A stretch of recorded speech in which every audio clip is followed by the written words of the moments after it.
এত ভাঙাচোরা বাড়িতে অভাবের মাঝে আমার আর থাকতে ইচ্ছে করে না। আমার সেই ছোট্ট থেকে স্বপ্ন আমি রাজপ্রাসাদে থাকবো, কোনো রাজাকে বিয়ে করব। কারণ আমার মতো এত সুন্দরী পাখি আর দুটো আছে নাকি বনে? বড় বড় কথা। শোনো ময়ূরী, আমার এই বাড়ি কি কম সুন্দর নাকি? ভিখারির ঘরে জন্ম নিয়ে আবার রাজাকে বিয়ে করতে চাও? আমি তোমাকে বিয়ে করেছি, এটাই তো তোমার ভাগ্য। এত বিলাসিতা ঠিক না, বুঝেছো? কি তুমি আমাকে কথা শোনালে? আজ তোমার ভাত বন্ধ, এই বাড়িতে আজ আর রান্না হবে না।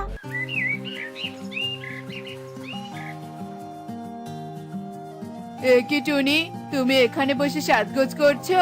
আমাকে খাবার দিবে না নাকি? হ্যাঁ, আমাকে তো আবার কাজে যেতে হবে। আর তুমি এত সাজগোজের জিনিসপত্র কোথায় পেলে? কোথায় আবার পেয়েছি? তোমার জমানো টাকা থেকে কাল জিনিসপত্র কিনে এনেছি। সুন্দর লাগছে না আমাকে দেখতে? একেই তো রান্না বান্না করনি, তার উপর আবার আমার জমানো টাকা দিয়ে মেকআপ কিনেছো। বলি কি, তোমার কি সারাদিন ধ্যান জ্ঞানে কি এসব ঘোরে নাকি বলো তো? কি তুমি কি না আমাকে টাকার খোটা দিলে টোনা? থাকবো না, আমি আর এখানে থাকবো না। আমার সাজগোজের জিনিসপত্র সব নিয়ে আমি চলে যাব বাবার বাড়িতে। সত্যি তোমার সাথে কথা বলাই ভুল, চললাম আমি না খেয়ে কাজে। এই যে জমিদার, এত বেলা করে ঘুমিয়েছো কেন শুনি? বাজার ঘাট কে করবে? হ্যাঁ, ওঠো বলছি, ঘুম থেকে ওঠো। উফ কাকুলি, সকাল সকাল ঘুম ভাঙিয়ে দিও না তো। কাল রাতেই তো তোমাকে পাখিদের বাড়ি থেকে কত কিছু চুরি করে এনে দিলাম, তাতেও তোমার মন ভরলো না? হ্যাঁ হ্যাঁ, চুরি করেছে একটা ভাঙা চেয়ার, একটা থালা আর একটা বাটি, এতে তুমি উদ্ধার করেছো আমাকে। যত সব। বন্ধুরা, তোমরা যে তিনটি পরিবারকে দেখতে পাচ্ছ, তাদের চরিত্র ভিন্ন হলেও গল্প ছিল একই রকম, আর তা হলো অশান্তি করা। তিন পরিবারের মাঝে সব সময় ঝগড়া বিবাদ অশান্তি লেগেই থাকতো। তাদের এমন ঝগড়া বিবাদে পুরো বনবাসী সব সময় অতিষ্ঠ হয়ে যেত। এই সব কিছু সব থেকে বেশি সহ্য করত তাদের বাড়ির পাশের আম গাছে থাকা এক পেতনি। পেতনিকে সবাই দেখতে না পেলেও পেতনি সবাইকে দেখতে পেত। মরণ, আগে জানতাম মানুষগুলো সব সময় ঝগড়া বিবাদ করে, কিন্তু এখন দেখছি এই পাখিগুলো কম না। উফ বাবা, এদের ঝগড়া বিবাদে একটু শান্তি মতো ঘুমাতেও পারি না, দিল আমার ঘুমটা ভাঙিয়ে। পেতনি তিন পরিবারের মাঝে ঝগড়া দেখে একদম অতিষ্ঠ হয়ে গিয়েছিল। কি এভাবে একটু থালা বাসন কিভাবে রেখেছে? সে কি জানে না নাকি যে আমি এখন থালা বাসন মাজতে আসি? কেন, তুই কি জমিদারের বউ নাকি যে থালা বাসন রাখা যাবে না? এখন আমি থালা বাসন পরিষ্কার করব, যা বলছি এখান থেকে যা। চোরের বউয়ের আবার দেখছি বড় গলা। এই কল্পার মোড়ল বাবু সবার জন্য বানিয়ে দিয়েছে, তাই আমি যেহেতু সুন্দরী তাই আমি সবার আগে থালা বাসন পরিষ্কার করব। বললেই হলো নাকি আমি আগে কাপড় কাচবো? শর্ত না, আমি হলে ভবিষ্যৎ ধনী পাখি, একদিন রানী হব আমি, তাই আমি আগে কাজ করব। তিন পরিবারের মাঝে তুমুল ঝগড়াঝাটি শুরু হয়ে যায়। এই রে, এদের দেখছি আবারও ঝগড়া শুরু হয়ে গেছে, না জানি আবার কোন লঙ্কা কাণ্ড বাঁধিয়ে যায়। থাক বাবা, চুপচাপ ঝগড়াঝাটি দেখতে থাকি, ঘুম আর এখন হবে না আমার। কি কি কি করবি শুনি তুই? হ্যাঁ, এই দেখ। ওরে বাবারে, শেষ পর্যন্ত কিনা আমাকেই মারলি? এই পেতনি একবার তোদের ধরলে উচিত শিক্ষা দিবে। নেহাত তোদের আম গাছটা আমার পছন্দ, তাই এখানে পড়ে আছি। তিন পরিবার তুমুল ঝগড়া করতে থাকে, এভাবেই দিনের পর দিন কাটতে থাকে। কি হলো রে মা পারুল, পড়াশোনা না করে এমন চুপচাপ বসে আছিস কেন শুনি? বাবা, পড়াশোনা কি করে করবো শুনি? ওই দেখো, মৌলি মাসির চিৎকার ভেসে আসছে, নিশ্চয়ই ওরা ঝগড়াঝাটি করছে। উফ, তোকে ওসব শুনতে হবে না, তুই মনোযোগ দিয়ে পড়তে থাক। সত্যি এই তিন পরিবারকে যে কেন মোড়ল বাবু বন থেকে তাড়িয়ে দেয় না কে জানে। এদের জন্য শান্তিতে কোনো কিছুই করতে পারি না। উফ বাবা। শোনো টোনা, আমার এই হারটা পছন্দ হয়েছে, তুমি আমাকে কিনে দিবে কিনা বলো? তুমি যদি আমাকে গলার হার কিনে না দাও তাহলে আমি বাড়িঘর বিক্রি করে হার বানাবো, এই বলে দিলাম। কি, তুমি সামান্য হার বানানোর জন্য কিনা বাড়িঘর বিক্রি করবে টুনি? টোনাটুনি চিৎকার করে ঝগড়া করতে থাকে। সেখানে কাকুলি চলে আসে। উফ টোনাটুনি, তোরা কি একটু আস্তে কথা বলতে পারিস না নাকি? এত সকাল সকাল ঘুম ভাঙিয়ে দিচ্ছিস। কালু একটু ঘুমিয়েছে, জানিস না নাকি? এখন বেলা 12টা বাজে আর তুই কিনা বলছিস সকাল? কালু যে সারা রাত চুরি করেছে এটা কি আমি জানি না নাকি? হ্যাঁ, সারা রাত চুরি করে এখন এসেছে আমাদের বাক স্বাধীনতাকে হরণ করতে। চোরের বউ কোথাকার। হ্যাঁ শোন, কথায় কথায় একদম চোরের বউ বলবি না, বলে দিলাম। তা চোরের বউকে চোরের বউ বলবো না তো কি বলবো শুনি? মোরলের বউ বলবো? তোদের কিছু বলতে হবে না, তোদের মতো প্রতিবেশীর এমন চিৎকার চেঁচামেচি আর ভালো লাগে না। আমি একটু বাড়ি বানানোর জন্য ইট সিমেন্ট বালুর হিসেব করছিলাম। তোদের জন্য হিসেব করতে পারছি না। কেন যে তোদের সাথে বাড়ি বানিয়েছিলাম। ধুর ধুর, থামবি তোরা। ইট সিমেন্টের হিসেব করছে, তা কত টাকা জমিয়েছিস শুনি? 500 টাকা জমিয়েছে। 500 টাকা দিয়ে বাড়ি? টনি আর কাকুলি ভীষণ হাসতে থাকে, আর হাসার কারণে তাদের মাঝে আবারও ঝগড়া বেঁধে যায়। উফ বাবা, এই তিন পরিবার মনে হয় কোনোদিনও ঠিক হবে না। এবার এদের একটা উচিত শিক্ষা দিতেই হবে। অনেক সুযোগ দিয়েছি, আর না। ওরে বাবারে, পেতনি। হ্যাঁ রে হ্যাঁ, আমি অনেক জ্বালাতন করেছি সবাইকে। এবার দেখ। পেতনি তিন পরিবারের সবাইকে জাদু করে খাঁচায় বন্দি করে আর সবাইকে একটি গুহায় নিয়ে যায়। এবার থাক সবাই এই গুহায় বন্দি হয়ে। খুব ঝগড়াঝাটি করার শখ তোদের, তাই না? এবার এখানে সারাদিন ঝগড়া কর, তোদের চিৎকার চেঁচামেচি কেউ শুনবে না। আমিও শান্তিমতো ঘুমাতে পারবো। পেতনি, আমাদের ছেড়ে দাও, ছেড়ে দাও আমাদের। আমরা আর কখনো ঝগড়া করব না। পাখিরা ভীষণ কাঁদতে থাকে, কিন্তু পেতনি কোনো কথা না শুনে সেখান থেকে চলে যায়। সব হয়েছে তোমাদের জন্য। খুব ঝগড়া করার শখ, তাই না? ডাইনি তো ফল দিয়ে গেছে, এবার এগুলো খেয়ে বন্দি থাকো। দাদা, এবার না ফল নিয়ে এদের মাঝে ঝগড়া শুরু হয়।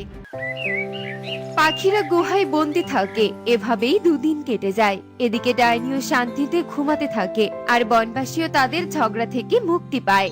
উফ বাবা, এই তিন পরিবারকে কদিন থেকে দেখা যাচ্ছে না বনে। কোথাও কি ঘুরতে গেছে নাকি? যেখানে যাক না কেন সুখী, একদম ভালো হয়েছে। দুদিন থেকে ওদের চিৎকার চেঁচামেচি তো আর দেখতে হচ্ছে না। তা তুমি একদম ঠিক বলেছো। পাখিরা এভাবেই ভীষণ খুশি হয়। হায় সৃষ্টিকর্তা, এভাবে আর কতদিন বন্দি জীবন কাটাতে হবে? আমার যে আর ভালো লাগছে না। ঠিক বলেছিস টুনি, আমাদের মাঝে শুধু চাইছেই স্বভাব ছিল। আমরা অল্পতেই সন্তুষ্ট থাকতে পারতাম না। আমাদের জন্য যে অন্যের অসুবিধা হয় তা আমরা কখনোই ভেবে দেখিনি। আর আমি একবার মুক্ত হতে পারলে কালুকে আর চুরি করতে দিব না। দুজন মিলে পরিশ্রম করে খাবো। এবার বুঝেছিস তো তোরা? ওরা ওদের ভুল বুঝতে পেলো। এবার ওদের মুক্ত করে দেওয়া উচিত। পেতনি পাখিদের মুক্ত করতে আবারও বন্দি গুহার ভেতরে যায়। পেতনি, তুমি এসেছো? আমাদের মুক্ত করে দাও পেতনি। আমি আর অপচয় করব না, মনোযোগ দিয়ে কাজ করব। আমি আর ঝগড়া করব না, অল্পতেই সন্তুষ্ট থাকবো। আমিও আর চুরি করব না, তিন পরিবারে শান্তিতে থাকবো। আচ্ছা আচ্ছা ঠিক আছে, তোদের আর একবার সুযোগ দিলাম। এরপর পেতনি তাদের সবাইকে মুক্ত করে দেয়, আর এরপর থেকে তিন পরিবারকে আর কোনোদিনও ঝগড়া করতে দেখা যায়নি। দেখলে তো বন্ধুরা, অতিরিক্ত বাড়াবাড়ি করলে কি হয়। তাই আমরা কখনো কোনো কিছু নিয়ে বাড়াবাড়ি করব না। এমনই সব মজার মজার শিক্ষণীয় টুনি পাখির গল্প দেখতে আমাদের সাথেই থেকো। আর গল্পটি কেমন হয়েছে তা কমেন্টে জানাতে ভুলো না কিন্তু। Bye bye. অনেক দিন আগের কথা, হীরামন নামে এক রাজ্য ছিল। এই রাজ্যের রাজা ছিলেন ঈগল, আর তার একমাত্র মেয়ে ছিল ইকরি। একদিন তার রাজ্য থেকে ইকরিকে এক সাধুর অভিশাপ ময়ূর বানিয়ে তার কাছে রেখে দেয়। রাজা ঈগল অনেক খোঁজাখুঁজির পরেও তার মেয়েকে কোথাও খুঁজে পায় না। এভাবেই দেখতে দেখতে 4টি মাস কেটে যায়।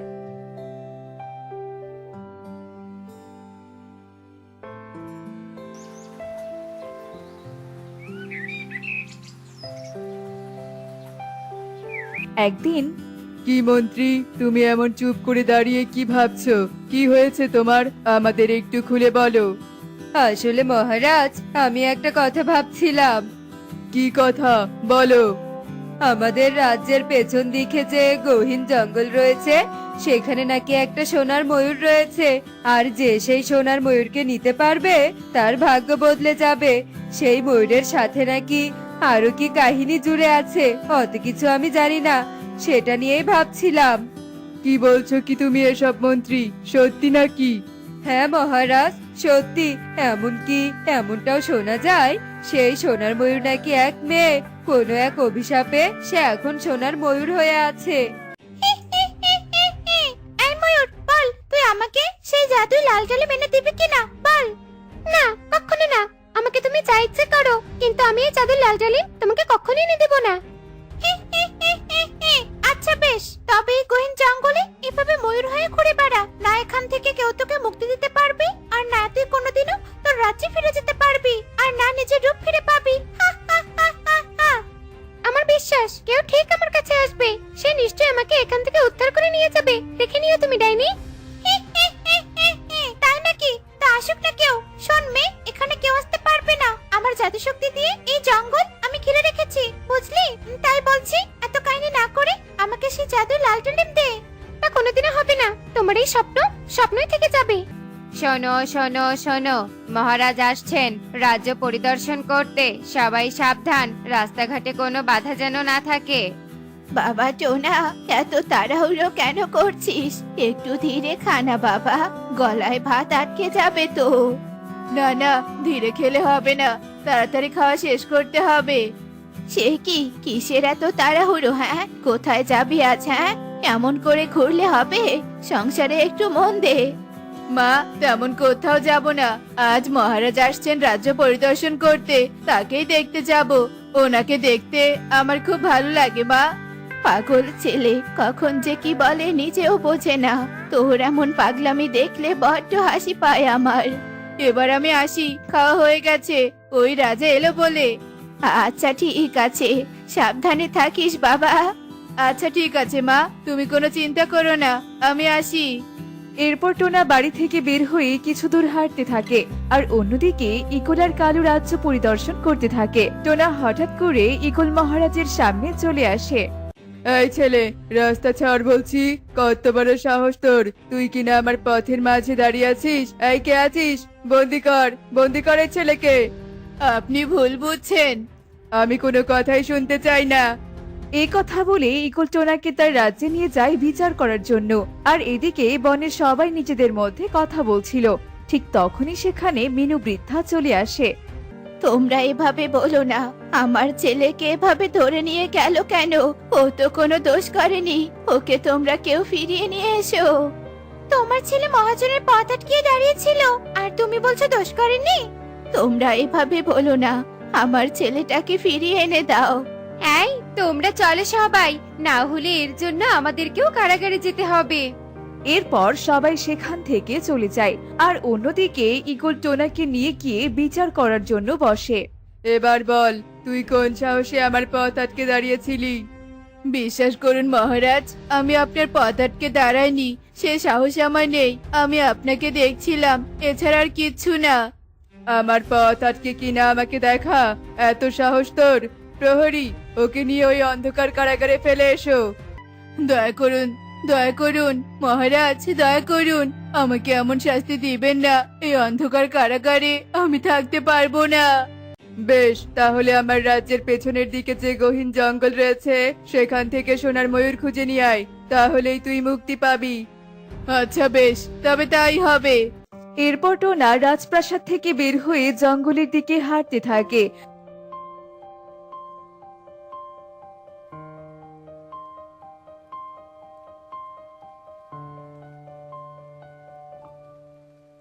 আর হাঁটতে হাঁটতে সে বলে, সেই কখন থেকে হাঁটছি, কিন্তু এখনো জঙ্গলে পৌঁছতে পারলাম না।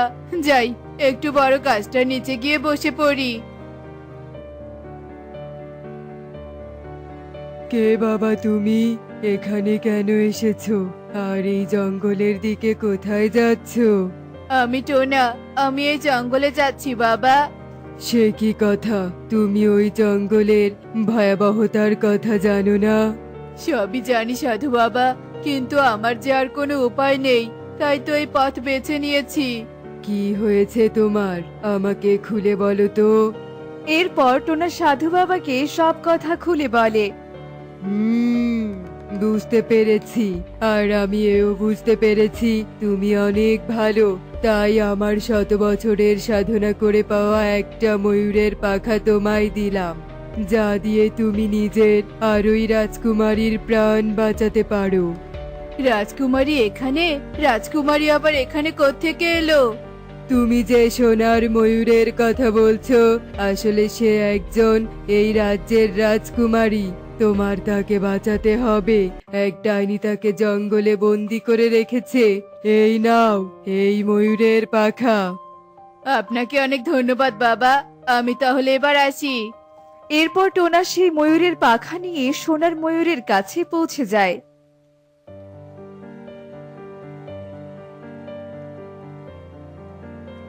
চিন্তা করো না রাজকুমারী, আমি চলে এসেছি, তোমার আর কোনো ভয় নেই। না না, এ হতে পারে না। আমার জাদু শক্তি এভাবে নষ্ট হতে পারে না। চলে যা, চলে যা বলছি এখান থেকে।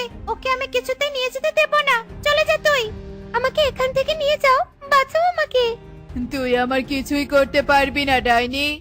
এরপর টোনা তার কাছে থাকা ময়ূরের পাখা দিয়ে ডাইনিকে ধ্বংস করে দেয় আর ময়ূরীকে নিয়ে রাজ্যে চলে যায়। এরপর ময়ূর রাজা ও রানীকে সব ঘটনা খুলে বলে। এই তো আমার মেয়ে ফিরে এসেছে। ওই ডাইনি কিনা আমার মেয়েকে ময়ূর করে দিয়েছে। আমার এত সুন্দর মেয়েটার কি দশা করেছে ওই ডাইনি।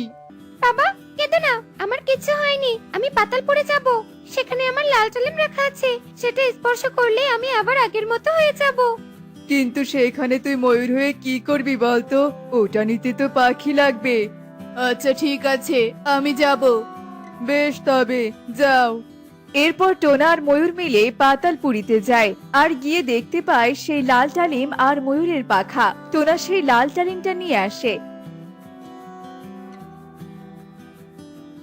আর ইকরি পাখি রূপে ফিরে আসে আর রাজা খুশি হয়ে টোনাকে অনেক স্বর্ণমুদ্রা উপহার দেয়। এমনই সব মজার মজার শিক্ষণীয় টুনি পাখির গল্প পেতে আমাদের সাথেই থেকো। আর আমাদের আজকের এই গল্পটি তোমাদের কাছে কেমন লেগেছে তা কমেন্টসে জানাতে ভুলো না কিন্তু।